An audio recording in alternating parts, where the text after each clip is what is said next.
Freedom achieve ചെയ്യണമെന്ന് ആഗ്രഹിക്കുന്നവരാണ് നമ്മളെല്ലാവരും. എന്താണ് അതിന് പിന്നിലുള്ള ഒരു സീക്രട്ട് എന്നൊന്ന് അറിയാവോ? നല്ല സ്റ്റോക്സിൽ ലോങ് ടേം ആയിട്ട് ഇൻവെസ്റ്റ് ചെയ്യുക എന്നുള്ളതാണ്.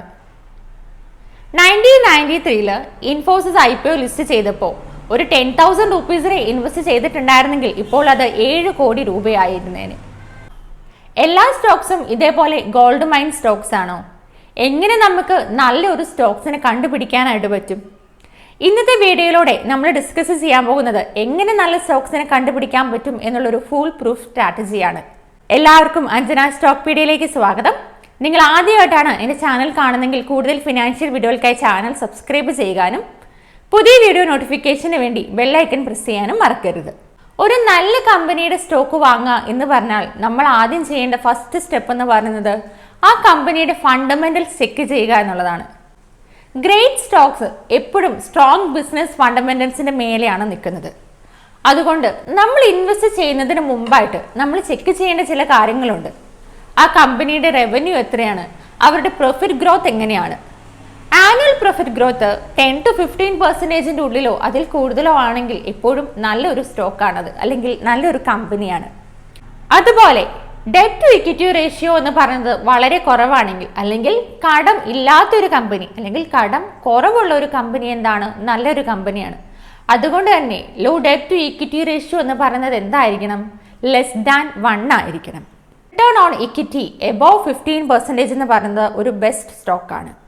മാത്രമല്ല പോസിറ്റീവ് ക്യാഷ് ഫ്ലോ ഉള്ള കമ്പനീസ് ആണെങ്കിൽ അവർക്ക് എന്താണ്, കമ്പനിക്ക് ക്യാഷ് ഉണ്ടെന്ന് പറയുന്നത് തന്നെ കമ്പനി സേഫ് ആണ് എന്നാണ് അർത്ഥം വരുന്നത്. നെക്സ്റ്റ് നമ്മൾ നോക്കേണ്ടത് കോമ്പറ്റിറ്റീവ് അഡ്വാൻറ്റേജ് ഉള്ള സ്റ്റോക്സിനെ തിരഞ്ഞെടുക്കുന്നതാണ്. അതായത് മോഡ് കമ്പനീസിൽ ഇൻവെസ്റ്റ് ചെയ്യുക എന്നുള്ളതാണ്. വോറൻ ബഫറ്റ് ആണ് ഈ മോഡ് എന്നുള്ളൊരു ടേം നമ്മുടെ ഇടയിലേക്ക് കൊണ്ടുവന്നത് അല്ലേ. പക്ഷേ ഇന്ത്യൻ ഇൻവെസ്റ്റേഴ്സും ഇത് തന്നെയാണ് ചെയ്യുന്നത്. എന്താണ് ഈ മോഡ് ഇൻവെസ്റ്റിംഗ് കൊണ്ട് ഉദ്ദേശിക്കുന്നത്? മോഡ് എന്ന് പറയുന്നത് ഡിഫറെൻറ്റ് ടൈപ്സ് ഉണ്ട്. ഒന്ന് വരുന്നത് ബ്രാൻഡ് പവർ ആണ്. എക്സാമ്പിൾ പറയുകയാണെങ്കിൽ ഏഷ്യൻ പെയിൻറ്റ്സ്, അതേപോലെ ടൈറ്റൻ എന്ന കമ്പനീസ് ഡീക്കേഡ്സ് ആയിട്ട് അവർ മാർക്കറ്റ് ലീഡേഴ്സ് ആണ്. അവർ കോമ്പറ്റീറ്റ് ചെയ്യാൻ പുതിയ ബ്രാൻഡ്സിന് എന്താണ്, ഒത്തിരി ഹാർഡാണ്. അതുകൊണ്ട് ബ്രാൻഡ് പവർ ഉള്ള കമ്പനിയിൽ ഇൻവെസ്റ്റ് ചെയ്യുന്നത് എപ്പോഴും നല്ലതാണ്. കൂടുതൽ നെറ്റ്വർക്ക് എഫക്റ്റ് ഉള്ള കമ്പനീസ് നമ്മൾ ഇൻവെസ്റ്റ് ചെയ്യാനായിട്ട് ശ്രമിക്കാം. ഹൈ നെറ്റ്വർക്ക് എഫക്റ്റ് എന്ന് പറഞ്ഞാൽ മോർ ബിസിനസ് എന്നാണ്. അതായത് HDFC ബാങ്ക്, SBI കാർഡ്, ഇപ്പോഴത്തെ സൊമാറ്റോ, സ്വിഗ്ഗി ഒക്കെ നോക്കുവാണെങ്കിൽ എന്താണ്, അവർക്ക് കൂടുതൽ യൂസേഴ്സ് ഉണ്ട്. കൂടുതൽ യൂസേഴ്സ് എന്ന് പറഞ്ഞാൽ കൂടുതൽ ബിസിനസ്, കൂടുതൽ ട്രാൻസാക്ഷൻസ്, കൂടുതൽ പ്രോഫിറ്റ്. കമ്പനി എന്താണ്, പ്രോഫിറ്റിലേക്ക് പോകുന്ന ഒരു കമ്പനിയാണ്. അങ്ങനത്തെ കമ്പനീസിൽ എന്ത് ചെയ്യാം, നമുക്ക് ഇൻവെസ്റ്റ് ചെയ്യാനായിട്ട് പറ്റും. ലോ പ്രൊഡക്ഷൻ റേറ്റ് ഉള്ള കമ്പനീസിനെ നമുക്ക് ചൂസ് ചെയ്യാം. ഡിമാർട്ട് പോലെയുള്ള കമ്പനീസ്, അല്ലെങ്കിൽ റിലയൻസ് ജിയോ പോലെയുള്ള കമ്പനീസ്, അവരെന്ത് ചെയ്യുന്നു, അവരുടെ കോമ്പറ്റീറ്റീവ്സിനെ സ്ട്രഗിൾ ചെയ്യാൻ ഉദ്ദേശിക്കുന്നത്. അതായത് അവർ ലോ പ്രൊഡക്ഷനിൽ വർക്ക് ചെയ്തുകൊണ്ട് അവർക്ക് എന്ത് ചെയ്യാം, അവരുടെ പ്രൊഡക്റ്റിനെ ചീപ്പർ പ്രൈസിൽ സെല്ല് ചെയ്യാനായിട്ട് പറ്റുന്നു. ഡിമാർട്ട് അങ്ങനെയാണ്. അവരുടെ പ്രൊഡക്ഷൻ കോസ്റ്റ് കുറവായതുകൊണ്ട് തന്നെ ബാക്കിയുള്ള സ്റ്റോറിനെ കമ്പയർ ചെയ്ത് വെച്ചെടുക്കുമ്പോൾ അവർ സെല്ല് ചെയ്യുന്നത് ചീപ്പർ പ്രൈസിലാണ്. തേർഡ് സ്റ്റെപ്പ് എന്ന് പറയുന്നത് ഗ്രോത്ത് കമ്പനീസിൽ ഇൻവെസ്റ്റ് ചെയ്യുക എന്നുള്ളതാണ്. നെക്സ്റ്റ് 10 ഇയറിൽ ഏത് സെക്ടറിനാണ് കൂടുതൽ ഗ്രോത്ത് ഉണ്ടാവുക എന്ന് നമ്മൾ കണ്ടുപിടിക്കണം. AI, അതായത് ടെക്നോളജി സെക്ടേഴ്സിൽ ഗ്രോത്ത് ഉണ്ടാകുമോ?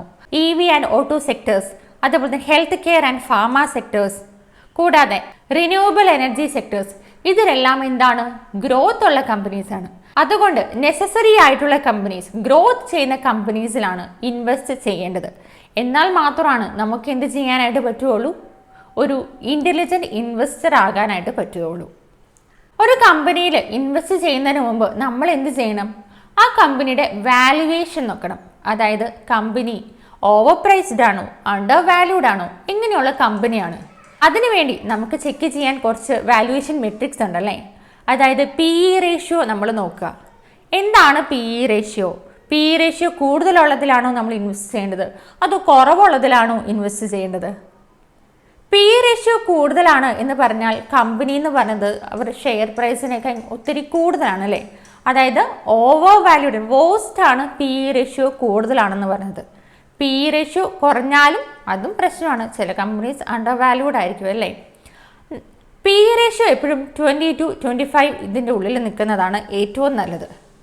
പക്ഷേ അത് സെക്ടറിനെയും ബേസ് ചെയ്തിരിക്കും. ഇപ്പോൾ ടെക്നോളജി സെക്ടറിൽ 20-25 എന്ന് പറയുന്നത് നല്ലൊരു PE റേഷ്യോ ആണെങ്കിൽ ചിലപ്പം ഒരു യൂട്ടിലിറ്റി സെക്ടറിൽ 10 എന്ന് പറയുന്നതായിരിക്കും നല്ലൊരു PE റേഷ്യോ എന്ന് പറയുന്നത്. അതുകൊണ്ട് PE റേഷ്യോ നിങ്ങൾ കൺസിഡർ ചെയ്യുമ്പോൾ സെക്ടേഴ്സിനെയും കൂടെ കൺസിഡർ ചെയ്തിട്ട് വേണം ഇൻവെസ്റ്റ് ചെയ്യാനായിട്ട്.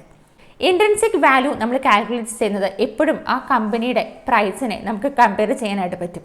ഓവർ വാല്യൂഡ് ആണോ എന്ന രീതിയിൽ നമുക്ക് നടത്താനായിട്ട് പറ്റും. നല്ലൊരു കമ്പനി ആണെങ്കിലും ഓവർ പ്രൈസ്ഡ് ആയിട്ടുള്ള ഒരു സ്റ്റോക്കാണ് അതെങ്കിൽ നമ്മൾ അതിൽ ഇൻവെസ്റ്റ് ചെയ്താൽ വലിയ ഗ്രോത്ത് ഉണ്ടാവാനുള്ളൊരു സാധ്യത ഇല്ലാതെയാണ് വരുന്നത്. ഇന്റലിജന്റ് ഇൻവെസ്റ്റർ ചെയ്യുന്ന വേറൊരു കാര്യം എന്ന് പറയുന്നത് ഡിവിഡൻഡ് സ്റ്റോക്കിൽ ഇൻവെസ്റ്റ് ചെയ്യുക എന്നുള്ളതാണ്. ഡിവിഡൻസ് എന്ന് പറയുന്നത് എപ്പോഴും ഒരു പാസീവ് ഇൻകം തന്നെയാണ്. ഡിവിഡൻഡ് തരുന്നത് എപ്പോഴും എന്തുള്ള കമ്പനീസാണ്? പ്രോഫിറ്റുള്ള കമ്പനീസാണ്. കൂടാതെ നമ്മൾ ചെയ്യേണ്ട ഒരു വലിയ കാര്യം എന്ന് പറയുന്നത് നമ്മുടെ പോർട്ട്ഫോളിയോയെ ഡൈവേഴ്സിഫൈ ചെയ്യുക എന്നുള്ളതാണ്. പോർട്ട്ഫോളിയോനെ ഡൈവേഴ്സിഫൈ ചെയ്യുമ്പോൾ 40% ബ്ലൂ ചിപ്പ് കമ്പനീസിൽ ഇൻവെസ്റ്റ് ചെയ്യാൻ ശ്രമിക്കുക, 30% ഗ്രോത്ത് സെക്ടറിൽ ഇൻവെസ്റ്റ് ചെയ്യുക, 20% ഡിവിഡൻഡ് സ്റ്റോക്സിലും 10% ഇന്റർനാഷണൽ അതായത് ETFs പോലെയുള്ളതിൽ നമുക്ക് എന്ത് ചെയ്യാം? ഇൻവെസ്റ്റ് ചെയ്യാം. അപ്പോൾ നമ്മുടെ പോർട്ട്ഫോളിയോയിൽ എങ്ങനത്തെ സ്റ്റോക്സ് ആണ് ഉണ്ടായിരിക്കേണ്ടത്?